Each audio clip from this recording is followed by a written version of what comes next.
Now take a look at the day's business, and we begin off with this story on Bamburi Cement. The company will construct a new 1.6-million-ton per year clinker manufacturing plant in Matuga, Kwale County next year after signing a construction contract with Sinoma CBMI Construction Company.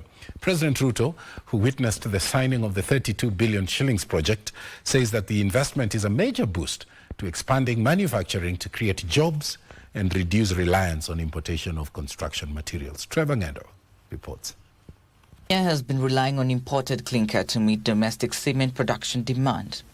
Data indicates that clinker imports fell sharply to just 10,340 tons in 2024, down from 148,000 tons the previous year, following measures to encourage local production.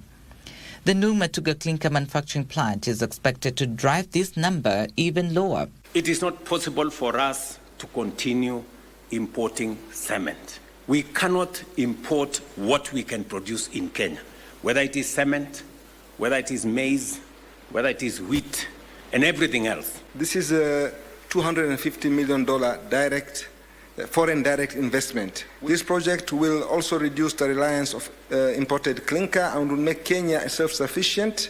With your support and vision, a clinker exporter in the near future. I want to assure the industry that we shall continue to support you. And Kenya wants to get its rightful position in the broader conversation around import substitution and creation of wealth and employment in the country. President Ruto says the cement industry is central to the country's industrialization agenda, as it is the foundational catalyst for national development.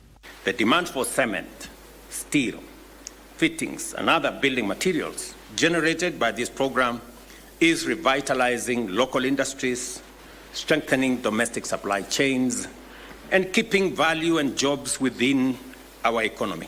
He highlighted ongoing infrastructure projects such as the expansion of road networks, the modernization of Jomo Kenyatta International Airport, and extension of the Standard Gauge Railway as key drivers of rising demand for construction materials.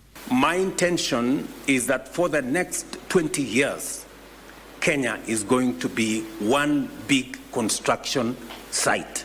The Matuga plant is planned to break ground in early 2026, with clinker production starting in the early 2028. Trevor Ngendo for Prime Edition.